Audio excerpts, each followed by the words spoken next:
नमस्कार, खबर उत्तराखंड देख रहे हैं आप। मैं हूं आपके साथ विशाल कर। खबरों की शुरुआत करेंगे बड़ी खबर से। चारधाम यात्रा ने इस साल बनाया नया रिकॉर्ड। कठिन परिस्थितियों के बाद भी श्रद्धालुओं में दिखा उत्साह। पिछले साल से करीब 4.35 लाख ज्यादा रही भक्तों की संख्या। केदारनाथ धाम में करीब 17.5 लाख श्रद्धालु पहुंचे, जबकि बद्रीनाथ धाम में करीब 16.5 लाख भक्तों ने दर्शन किए। वहीं गंगोत्री धाम में पहुंचे करीब 7.5 लाख श्रद्धालु। तो यमुनोत्री धाम में 6.5 लाख श्रद्धालुओं ने दर्शन पूजन किए। हेमकुंड साहिब में भी ये आंकड़ा 2.75 लाख तक पहुंचा है। तो बड़ी खबर आप तक पहुंचा रहे हैं, जहां पर बड़ी संख्या में तीर्थयात्री इस बार चारधाम यात्रा में पहुंचे। 51 लाख के पार ये आंकड़ा इस बार हुआ है, जो कि पहले की तुलना में ज़्यादा है। और ये बताया जा रहा है पिछले साल से करीब 4.5 लाख तीर्थयात्री ज़्यादा इस बार पहुंचे। केदारनाथ में लगभग 17.5 लाख लोग पहुंचे, तो वहीं बद्रीनाथ धाम में 16.5 लाख, गंगोत्री में 7.5 लाख, तो वहीं यमुनोत्री में 6.5 लाख श्रद्धालु अब तक दर्शन कर चुके हैं।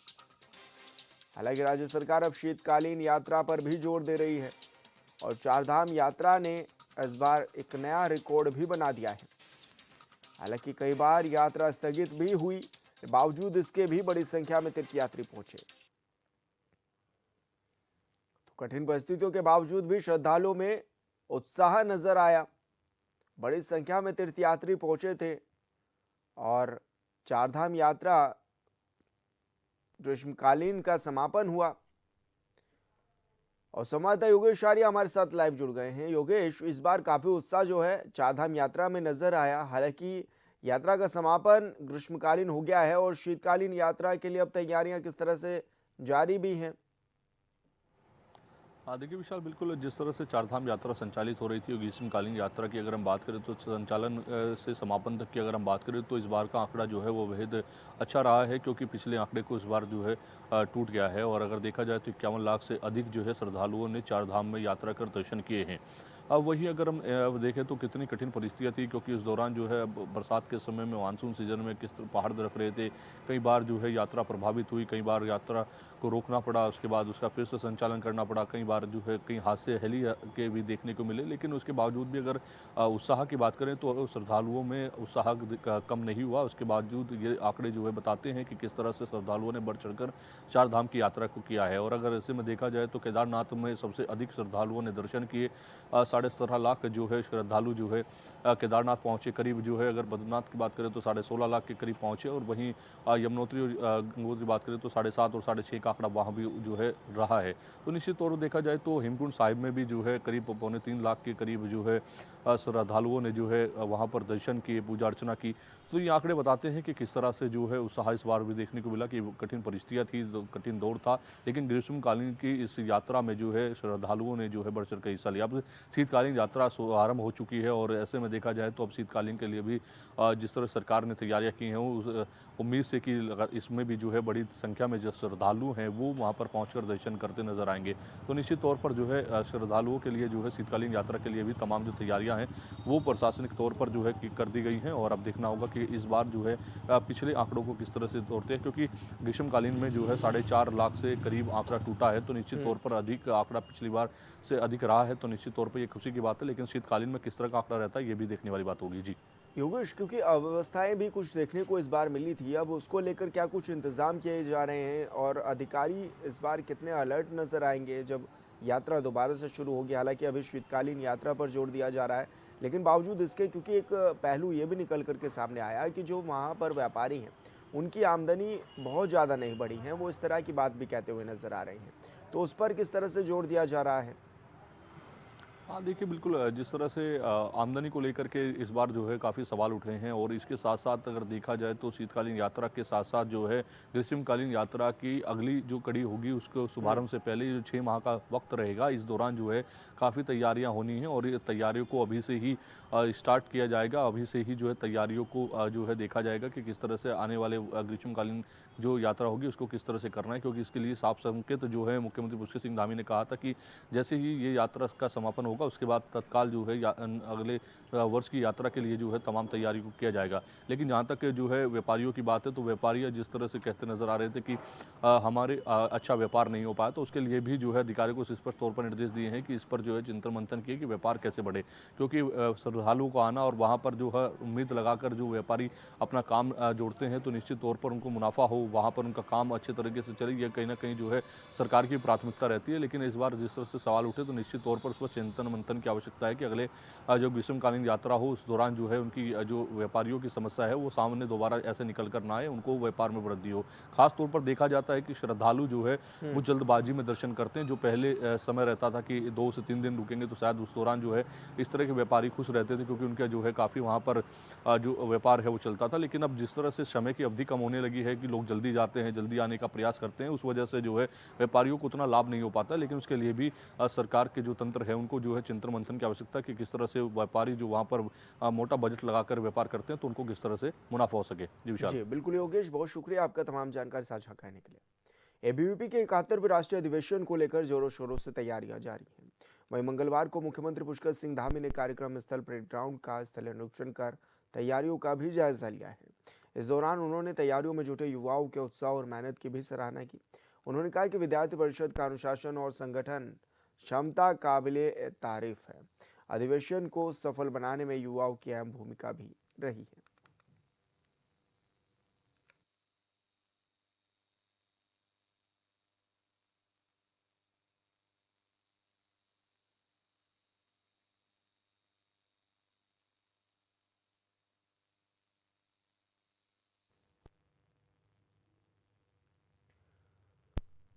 जम्मू कश्मीर में शहीद हुए अग्निवीर दीपक ने अंतिम संस्कार में लोहाघाट के विधायक खुशहाल सिंह अधिकारी और पुलिस के एक दरोगा के बीच बहस हो गई, जिसका वीडियो सोशल मीडिया पर तेजी से वायरल हो रहा है।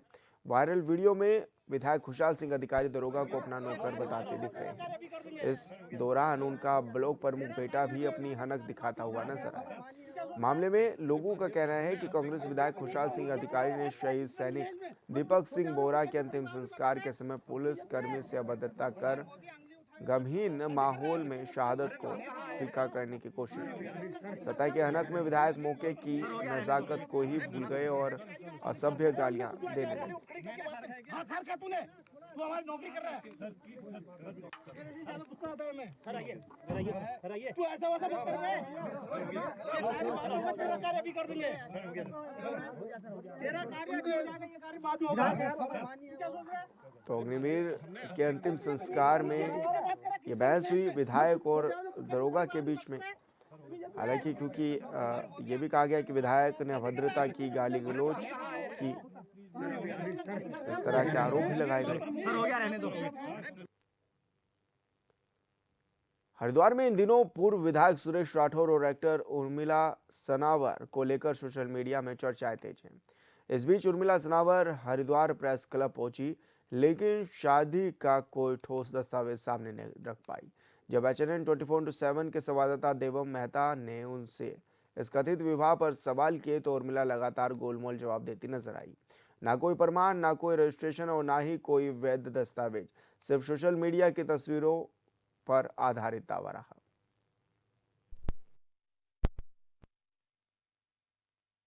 एक बहुत ज़्यादा सोशल मीडिया पे चर्चित मामला चल रहा है, जिसको लेकर आज जो है हमारे साथ उर्मिला सुरेश राठौर जी हैं। उनसे जानने की कोशिश करते हैं कि किस तरह का वो मामला है और क्या मामला है। मैडम, आप पहले ये बताइए कि आप क्या मामला है, सोशल मीडिया पे आप इस तरह से एक्टिव हैं, क्या है पूरा मामला? देखिए, हम सुरेश राठौर की धर्मपत्नी हैं, जो ज्वालापुर के जो पूर्व विधायक हैं, और उनकी जो एक अवैध पत्नी जो उनके घर में रह रही है छुप के 40 सालों से, तो उसने हमारे ऊपर अभद्र टिप्पणियाँ करी कि हमारे 4 पति हैं, 5 पति हैं, और उसको पूरा जो ये प्रकरण है उसको मोड़ दिया गया कि पति-पत्नी और वो। जबकि ये मैटर पति-पत्नी और वो का नहीं है, ये पति-पत्नी और सत्ता का है। कहीं न कहीं ज्वालापुर विधानसभा 27 को लेके है। हमारे पति ने किस तरह से हमें प्रताड़ना दी। जब से हमने ज्वालापुर विधानसभा 27 को लेके हमने बिगुल बजाया, तब से वो हमें टॉर्चर कर रहे हैं, अभद्र टिप्पणियाँ कर रहे हैं हमारे ऊपर उनके घर वाले, और किस तरह से हमें मानसिक प्रताड़ना दे रहे हैं, मार-पिटाई कर रहे हैं, गालियाँ दे रहे हैं सुरेश राठौर और उनके फैमिली वाले, और हमें मतलब चरित्रहीनता की, तो उन्होंने पता नहीं हमारे बारे में उन्होंने क्या-क्या बोल दिया है। तो हम बहुत ज़्यादा डिप्रेशन में हमारी, और 3 दिन 4 दिन पहले एक वीडियो वायरल हुई, तब हम बहुत ज़्यादा डिप्रेशन में थे और हम यहाँ तक टूट चुके हैं कि हम प्रदेश कार्यालय जाके हम आत्मदाह कर लेंगे, क्योंकि हम भारतीय जनता पार्टी की निष्ठावान कार्यकर्ता हैं। और जो चंद्रशेखर है, जो इसकी अस्पा है, इसमें हमें जबरदस्ती सुरेश राठौर कह रहे हैं कि तुम ये ज्वाइन कर लो चंद्रशेखर के साथ, और जो तुम बोल रही हो उनके डॉक्टर रोहिणी के समर्थन में, ये अपना बोलना बंद करो, अपने मुंह पर टेप लगाओ, और इससे कोई बेनिफिट नहीं है, और हम मिलकर काम करते हैं। तो जब हमने उनका विरोध किया, तो वहीं से सुरेश राठौर का तांडव शुरू हो गया हमारी जिंदगी में। नहीं तो हमारी तो गृहस्थी बहुत अच्छी चल रही थी। 15 जून को उन्होंने शादी स्वीकार करी पूरी देश दुनिया के सामने, पूरे सोशल मीडिया पे आप लिखोगे सुरेश राठौर वाइफ, तो हम ही निकल के आते हैं सामने, क्योंकि हम सामाजिक और राजनीतिक पत्नी भी है, और हमारा प्यार भी बहुत है। और लेकिन थोड़ा-सा सुरेश राठौर आजकल जब से निष्कासित हो गए, तो कहीं न कहीं उनकी मानसिक स्थिति, उनका संतुलन बिगड़ चुका है। वो अपना मानसिक संतुलन खो चुके हैं। तो मैं तो ये कहती हूँ कि सुरेश राठौर जी को, जो मेरे पति हैं, उनको थोड़े दिन के लिए विश्राम करना चाहिए और राजनीति से संन्यास लेना चाहिए, क्योंकि वो अब काम करने की स्थिति में नहीं है। मैडम, आपने भाजपा की बात की है, तो मैं जानना चाहूँगा कि आप भाजपा में किन-किन पदों पे और कब-कब रही हैं? देखिए, जिनके अपने वजूद होते हैं, वो बिना पद के मजबूत होते हैं। हम स्टार प्रचारक के रूप में हमने भारतीय जनता पार्टी के साथ हमने बॉम्बे में हमने प्रचार किया है, लोकसभा में प्रचार किया है, नगीना लोकसभा की दावेदारी डाली थी हमने, और सहारनपुर से प्रबल दावेदार रही हैं हम मेयर के लिए। और ये भी कहीं न कहीं पार्टी का ही आदेश हुआ है कि आप वक्ता अच्छी हैं, काम करते हैं, तो कोई ज़रूरी नहीं है कि जिनके पास पद होते हैं, वो काम करते हैं। बल्कि मैं तो ये कहती हूँ कि जो पद वाले होते हैं, उनको तो पद की बस कुर्सी की गरिमा बना के वो तो बैठ जाते हैं, बल्कि बिना पद वाले ही काम करते हैं। मैडम, एक वीडियो आपकी और वायरल है जिसमें आप एक बच्चे को लेके और सुरेश राठौर की फ़ोटो साथ में है और उस वो बच्चे को जो है हाथ लगा रहे हैं। आपका ये कहना है कि बच्चा उनका है, तो किसका बच्चा है? क्या है बच्चे का देखिए, पूरा हमने एक मामला? बच्चा अडॉप्ट किया है। वो बच्चे जो बहुत बच्चों की तो बहुत सारी फ़ोटोज़ हमारी आ रही है, तो हमने एक बच्चा अडॉप्ट किया है। तो वो ये कहते हैं कि मेरा बच्चा नहीं, और अगर बच्चे की बात करें, तो हमारे बहुत सारे हमारे पास इस तरह की अभी टेस्ट हुए, हमारे 12-13 हज़ार रुपए के टेस्ट हुए सहारनपुर में। और हमारे आईवीएफ के लिए हमें सुरेश राठौर लेके जा रहे थे कि भाई मुझे एक बेटा पैदा करना है, या जो भी मतलब बेटा हो जाए, बेटी हो जाए, और इस तरह का। और अब हमारा पिछले महीने हमारा एक मिसकैरेज भी हुआ है, सुरेश राठौर के बच्चे का। तो मैडम, यदि उसका मिसकैरेज हुआ है, तो कौन से हॉस्पिटल में हुआ है और कहाँ हुआ है? वो सब क्या सुरेश राठौर को पता है, और सारे हमारे पास मेडिकल रिपोर्ट्स हैं। कैमरा पर्सन के साथ देवम मेहता, एचएनएन न्यूज़, हरिद्वार। धर्मनगरी हरिद्वार अब न केवल अपनी मान्यताओं के लिए जाना जाता है, बल्कि जल्द ही ये जिला अपनी साफ सफाई व्यवस्था के लिए भी एक मॉडल के रूप में पहचान बनाने जा रहा है, जिसके लिए मुख्यमंत्री पुष्कर सिंह धामी के निर्देश पर जिलाधिकारी मयूर दीक्षित ने जनपद के अधिकारियों के साथ बैठक कर साफ सफाई व्यवस्था का स्थलीय निरीक्षण भी किया। उन्होंने बताया कि धर्मनगरी को स्वच्छता के मामले में एक मॉडल डिस्ट्रिक्ट बनाने के लिए कमर कस ली गई है। प्रशासन ने स्वच्छता, कूड़ा निस्तारण और प्रवेश द्वारों के सौंदर्यीकरण के लिए बहुविभागीय अभियान भी शुरू किया है।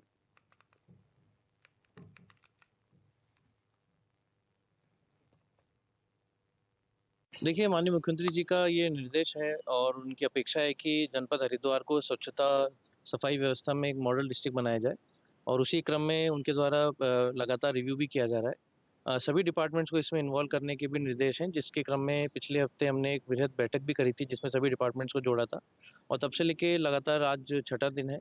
सभी डिपार्टमेंट्स के द्वारा भले ही वो ब्लॉक्स हों, तहसील हो या हमारे पीडब्ल्यूडी हो या एनएच हो, सभी नगर नगर निगम, जिला पंचायत सभी के द्वारा अपने-अपने क्षेत्र में वृहद सफाई अभियान चलाया जा रहा है और इसमें जो हमारे एचआरडी की उपाध्यक्ष मैडम है, उनके द्वारा भी कल विभिन्न मार्गों का निरीक्षण किया गया था।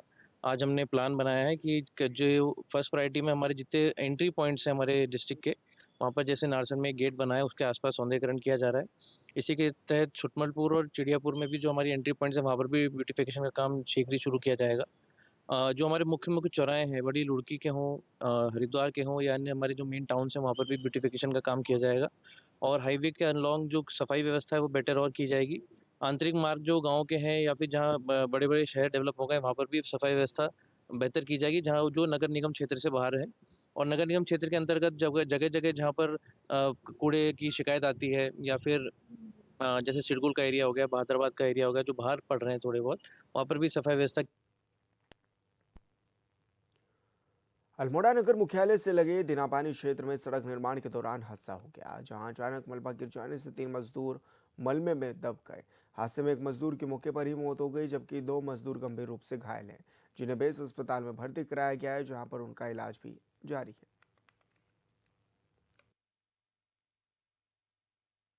है कि अल्मोड़ा में डीला पानी के पास में एक सड़क का निर्माण का कार्य चल रहा था। छोटी सड़क को रिपेयरिंग कर रहे थे। उस दौरान ऊपर से कुछ मलबा 3 मजदूरों के ऊपर आ गया। तीनों मजदूर दब गए थे उसमें। क्योंकि एसडीआर नजदीकी जैसे इन्फॉर्मेशन मिली, एसडीआरएफ और लोकल जो थाना पुलिस है तत्काल वहां पर पहुंची। तीनों मजदूरों को वहां से निकाल लिया गया, लेकिन निकालने के दौरान 2 मजदूर गंभीर रूप से घायल है, उनको बेस हॉस्पिटल भेज दिया गया। एक मजदूर की वहीं पे मौके पे ही मृत्यु हो गई है, जिसका आगे आगे कार्रवाई की।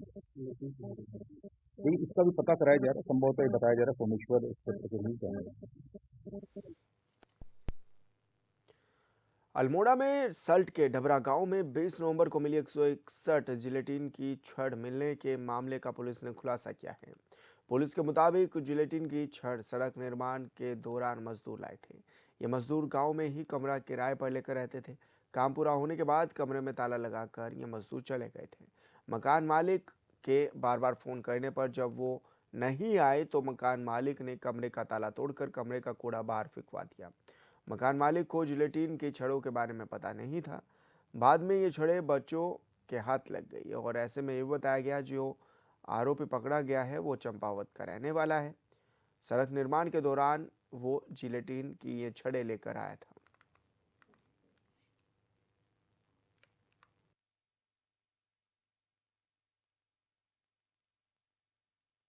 कि 20 और 21 की तारीख को हम लोग को वहाँ पर डबरा गांव के पास में जिलेटिन की कुछ छड़ें प्राप्त हुई थी। शुरुआत में वो 30-40 थी। बाद में जब सेकेंड टाइम में पुनः जब उसको वहाँ पर सर्च कराया गया तो कुल 161 जिलेटिन की छड़ें मिली, जिसपे हमारे द्वारा इसमें तत्काल एफआईआर उसमें पंजीकृत की गई थी। पंजीकृत के बाद में 4 टीमें लगाई गई थी और उसमें काफ़ी गहनता से इसमें जाँच की। हर एंगल से हम 5-6 साल से रूम जब बंद था तो उसके मकान मालिक ने लेबरों से उसकी सफाई करा के वो जो भी सामान वहाँ पर था सबको उन्होंने झाड़ियों में फेंकवा दिया था। ये घटना जून में उन्होंने फेंकवा दिया था। तो जब पूरी पूछताछ की गई, जानकारी आई तो इसमें ये आया कि वो जो ठेका जो काम जो था जिसने रूम दिया उसका नाम प्रशांत था, जिसको आज पुलिस ने पूछताछ के उपरांत थाना सल्ट से उसको गिरफ्तार कर लिया है। उसको अभी जेल भेजा जा रहा है, माननीय न्यायालय के सामने पेश किया जाएगा। उत्तराखंड में स्थित विश्व प्रसिद्ध चारधाम यात्रा में साल दर साल तीर्थयात्रियों की संख्या बढ़ रही है। मंगलवार को बद्रीनाथ धाम के कपाट बंद हो गए। उत्तराखंड सरकार के मुताबिक इस वर्ष 51 लाख से ज्यादा तीर्थयात्री चारधाम यात्रा में शामिल हुए। वहीं दूसरी तरफ यात्रियों की बढ़ती संख्या पर विपक्ष का कहना है कि यात्रियों की संख्या तो बढ़ी है, लेकिन स्थानीय कारोबार की कमाई में इजाफा नहीं हुआ।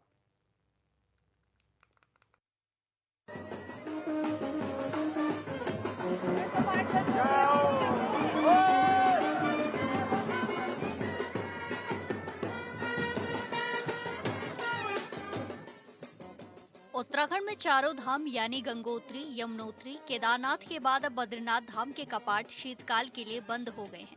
उत्तराखंड के मुख्यमंत्री पुष्कर सिंह धामी ने चारधाम यात्रा को लेकर कहा कि इस वर्ष तमाम चुनौतियों के बावजूद यात्रा ने उल्लेखनीय उपलब्धि दर्ज की है। सीएम ने बताया कि ऑपरेशन सिंदूर से लेकर आपदा जैसी परिस्थितियों के चलते यात्रा कई बार बाधित हुई और लगभग 3 महीने तक प्रभावित भी रही। इसके बावजूद रिकॉर्ड 51 लाख श्रद्धालुओं ने चारधाम के दर्शन किए।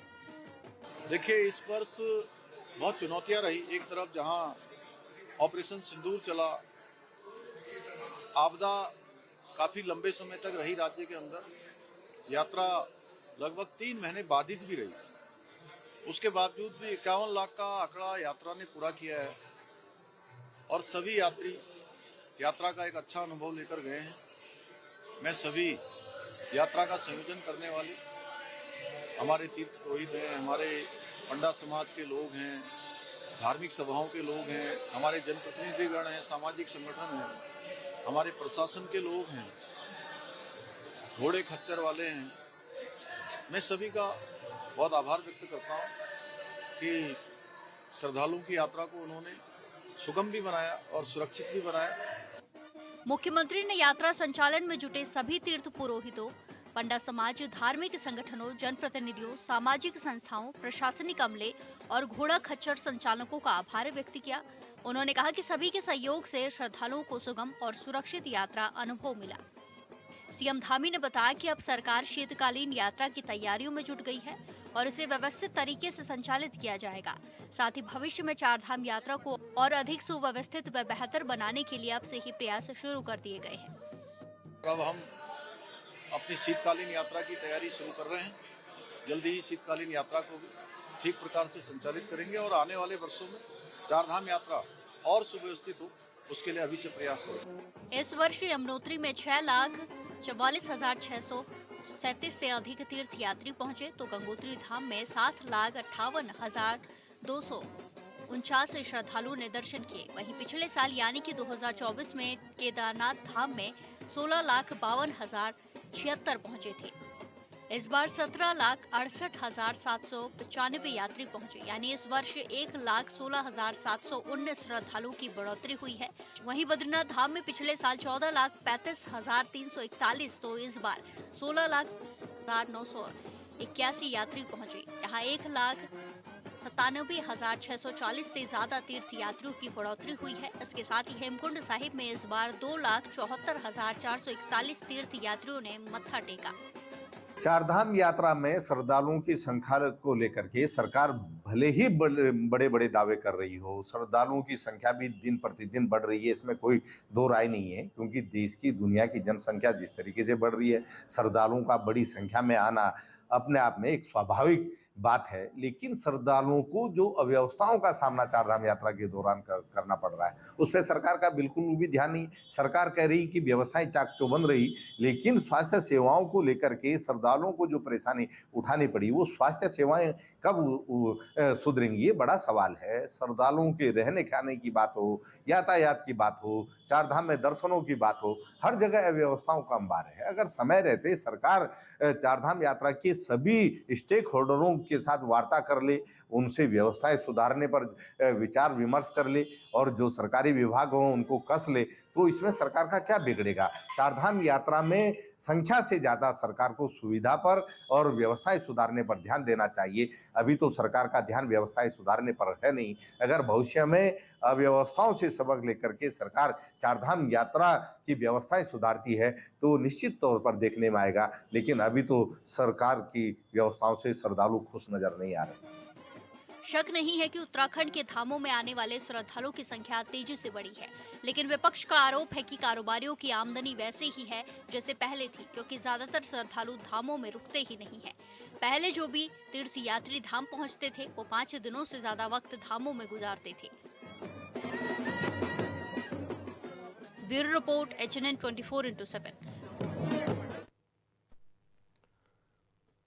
और खबर उत्तराखंड में मेरे साथ इतना ही। आप देखते रहिए HNN 24/7। नमस्कार।